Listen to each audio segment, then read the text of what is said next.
Now at 10, the American Legion in Miami, Oklahoma adds an expansion to its museum. Plus, we'll take you to Allen County as their fair holds local crafters and vendors. And Anvil Axe Co. in Neosho, Missouri puts on an axe throwing tournament. The 4 states' most watched news starts now. The American Legion in Miami, Oklahoma has expanded the museum portion of their building, adding new artifacts to honor veterans. This is KOAM News at 10. I'm Anthony Saviello. KOAM's Mitch Adams visited the museum and has more. It's not all local. This stuff comes from across the country. A newly expanded museum, housed in the Miami American Legion, displays impressive artifacts spanning from the Revolutionary War to conflicts in Afghanistan. The recent expansion has happened within the last 6 months, where we've added 1,000 square feet to our existing museum that we had. So now we're up to about 2,800 square feet of museum floor space to exhibit. The expansion aims to honor America's veterans by providing a space where their stories can be told and preserved. It also serves as an educational tool, offering the public a first-hand look at the realities of war through the belongings of those who lived it. Part of the history of keeping this history alive, well, I got a lot of cool stuff. I have sand here from the Normandy Beach that people have taken, that had actually brought back to me from Normandy Beach. I have various medals of different soldiers, and I've got uniforms from World War I. I have money from the Revolutionary War from 1782. I have a 6-pence here. That's the oldest piece in the museum right now, is a 6-pence from 1782. Each exhibit tells a story of bravery, sacrifice, and the enduring spirit of those who have served. I've got to talk to a lot of people, watch their faces, and tell me that they did not know this even existed. So it is quite a really proud moment that the work we put in is finally starting to get where they can see some of the stuff that we have. Reporting in Miami, Oklahoma, Mitch Adams, KOAM News. The museum is now open to the public for tours by appointment. Tours can be scheduled by reaching out to the Miami American Legion. Let's go ahead and check in with meteorologist Lindsay Gaffney for a first look at weather. Well, we still have heat advisories now extended further into Kansas. You can see all of our Kansas counties are under heat advisory. Same with Missouri, Arkansas. Few of our Oklahoma counties all extended until Tuesday at 7 p.m. Now in the hot pink, we also have an excessive heat warning that also extends till Tuesday at 7 p.m. Likely going to be pushed back until Wednesday because we have hot temperatures all the way through then. Now we had a few showers earlier in the day, but for most of the evening it's been clear. Now we're heading into Sunday. We've got a clear start to the day. Temperatures are going to be in the low 80s by 8 a.m. Now once we warm up for the day, we're only getting up to about 94, 95 degrees. We do have a few clouds coming in later in the afternoon. Overall, a pretty nice day. Those upper level clouds may cool us down a little bit, and then we're heading further into the week. We're going to see temperatures continue to spike, but I'll have those details coming up. All right, Lindsay, thanks. Well, an Oklahoma man has turned himself in to authorities after admitting he shot his girlfriend's husband. The incident took place outside of a plasma donation center in Esmond. As Elise Jones reports, people inside called 911 after the bloody victim yelled out for help.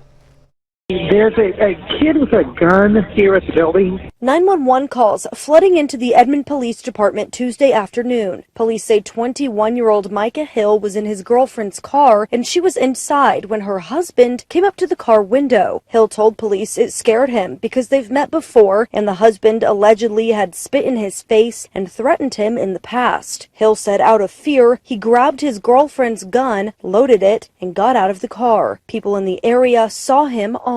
It was silver. I'm not sure if it's real, but it's certainly frightening. Documents say Hill told police the husband walked around the car and asked Hill if he was hurting his children. Hill says his answer was no. He claims the husband then lunged toward him, so he shot him twice. I heard 2 shots in the parking lot. Seconds later, a gentleman walked in and was yelling, "Help, help, I need help, he shot me, he shot me." I know they hit the panic alarm at the front desk as well. People inside frantically calling for help, while the wife helped apply pressure to his gunshot wounds. We have a man outside in our lobby that he's on the ground. He's got blood on him and stuff. We don't really know. We just heard a commotion and walked out there. I'm inside my office, and we just heard commotion, and when we went out there was a man out there saying he's dying, and he was on the floor. The business where the victim ran inside told KOCO Wednesday they're cooperating with the investigation and are grateful for staff acting quickly to help the victim and call police. Documents say Hill admitted the husband was not visibly armed, but told police he, quote, couldn't do anything unless I shot him because he can't, quote, outfight him. According to police, the victim was taken to the hospital in critical condition. Hill was sent to the Oklahoma County Detention Center and booked on assault and battery charges. His bond was set at $50,000. Coming up, a family deals with some unwelcome visitors in their home. Plus, local vendors gather to show and sell their handmade works. That story's coming up. In the height of fair season, Allen County has their own celebrations happening this week. Part of the Allen County Fair was the Peddler's Craft Fair. Local artisans got the chance to showcase and sell their handmade works. Last year on our first craft fair we had 12 vendors. This is our second year and we have 45. So I think we're going in the right direction. So we can get the community to support us and come out and enjoy themselves. There's plenty of activities for free. One of our main goals is getting sponsorships and things donated for everybody to participate without having to spend an arm and leg to do so. This is the second year the Peddler's Craft Fair has taken place. Well, if you're a fan of axe throwing and have some competitive spirit to go along with it, Anvil Axe Company is hosting an axe and knife throwing tournament this weekend. The event is geared towards all people, whether you're a seasoned axe thrower or a beginner.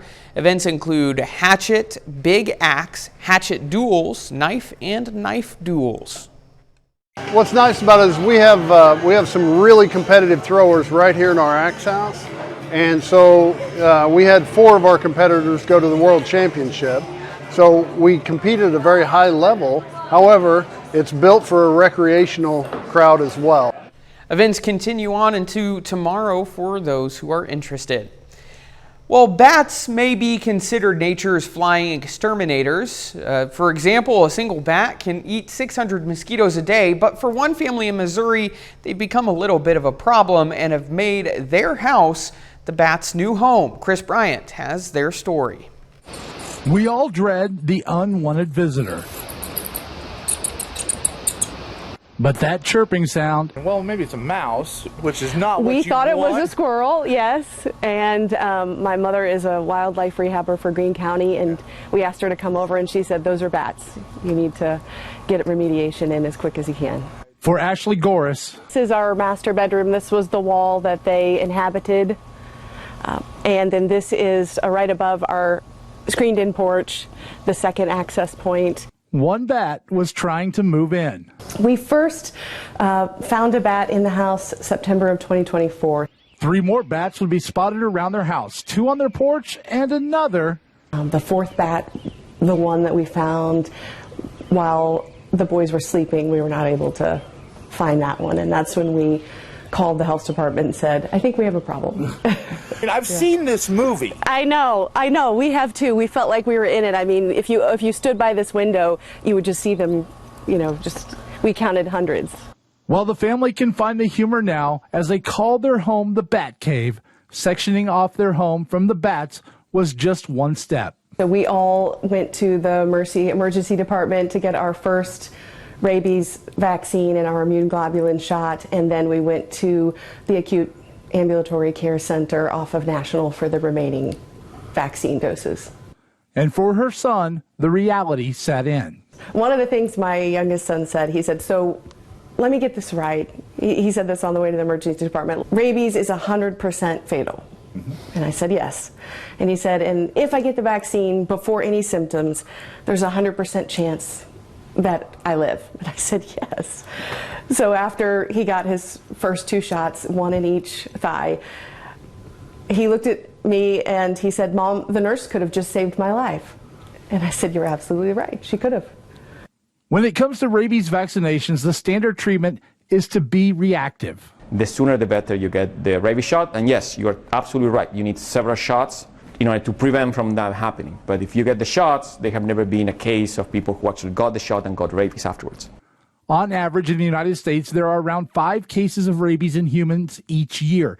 And if you are infected with rabies, a person is confused, has water coming from their mouth, then becoming aggressive, followed by lethargic. And if you have rabies as a human, it is fatal. It's been described from anything from 2 weeks to a year. Most people are between 2 weeks and 6 months. With the bats removed and the vaccines complete, there was only one thing left to do. And by the end of our last shot, we actually had a little celebration here at the house with a Batman-themed cake to celebrate that we were done with, I think, over 24 vaccines, 24 shots between the 4 of us. In Greene County, Chris Bryant, back to you. Lindsay has a full look at your forecast when we come back.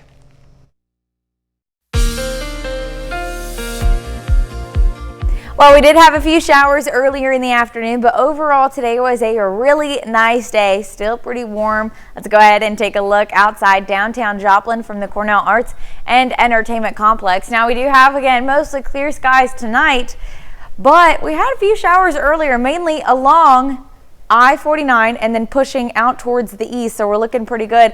Now continuing to push further into the week, we're going to see those temperatures continue to rise. Now like today, we got up to about 96 with our low this morning at 79. So we started off near 80 degrees this morning. Average, we should be low 90s, low 70s, so we're well above average. That does continue further into the work week. Tomorrow, due to some afternoon clouds, we might stay in the mid-90s instead of going into the upper 90s range, so not too bad. But those heat index values are going to be high. So once we get into Sunday afternoon, it's going to feel like 103 in Joplin, 106 Girard, 107 Fort Scott, Iola, Chanute, Fredonia, Independence, Sedan. So a lot of our counties out in Kansas up to about 107. Now all of us are going to be above 100. The same as we get into Monday, our heat index is going to be pretty high as well. From 100 to about 105, maybe pushing 106. So we're still at this very high heat index range because nobody's below 100 in the area. So that means we're going to be looking at this heat exhaustion, likely heat stroke possible range. That's 105 to 130, which we're not near 130. We're pushing up to 109 for the next couple of days. That's going to be the highest range that we could see for our heat index. That starts on Sunday. Moderate risk, that's the orange, and then we kind of have a few splotchy patches of a major risk out in our eastern counties, out in southeastern Kansas as well. Widespread on Monday, so a lot of us in our central southern counties seeing that major risk. We're definitely going to have some high temperatures, high heat index on Monday. Tuesday, starting to see it dial back, but we still have extreme temperatures Tuesday and Wednesday. But Wednesday, we're looking better. Not quite in our area, but a minor risk out near Wichita and further into Kansas. Now, by Thursday, temperatures drop, and we're looking at a minor risk for all of our counties and even further of a drop on Friday, which we're just going to continue to see that into next week because we're finally seeing a break in our extreme temperatures. Now, again, 94 on Sunday, so a little bit above average, not too bad.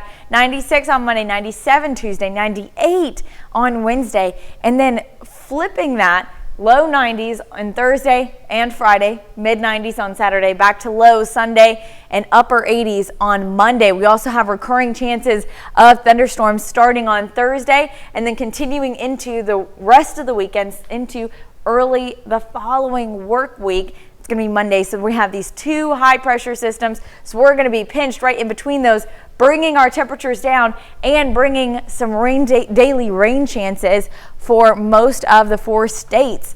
Looking pretty good for the next couple of days, just high temperatures, and then we get a break in the heat and sunshine. Lindsay, thanks. Well, an amazing discovery of the remains of a centuries-old medieval knight is making headlines, not just for what was found, but where it was found. Jeremy Roth has today's Take a Look at This. The fascinating news of a medieval knight's full skeleton found buried beneath the site of a former Polish ice cream parlor gives new meaning to a scoop. According to the Polish archaeological firm Archaeoscan, the initial discovery of an ornate medieval tombstone was made at the site of the former city center of Gdansk, which has been under excavation since 2023. It was found under the site of a popular former ice cream parlor that had operated there since 1962 before closing. When researchers removed the limestone tombstone, which depicted a carved image of a knight, it revealed a startlingly well-preserved adult male skeleton with an uplifted sword, believed to be from the 13th or 14th century. The archaeological discovery is being called one of the most important in Poland in recent years, and experts plan further analysis, which could include a 3D scan of the slab, genetic testing of the skeleton, and possibly even a facial reconstruction based on the skull. In Spain, the 4,000-year-old remains of a human rib found is believed to have belonged to someone shot in the back with an arrow. That's because the arrowhead was found still lodged in the bone. Experts with the Catalan Institute of Human Paleoecology and Social Evolution say the remains show signs of bone regeneration around the embedded flint projectile, leading them to believe the victim may have survived the brutal attack from behind, but could have later succumbed to death by infection or some other way. They say the fascinating find in a prehistoric tomb in the Pyrenees Mountains offers an unprecedented glimpse of the savage conflicts that may have occurred between ancient communities in the area. For Take a Look at This, I'm Jeremy Roth. Still ahead, the Outlaws look to win their 8th game in a row, and an NCAA champion comes to Columbus to host a youth wrestling camp. Ben McLeish has those stories and more up next in sports.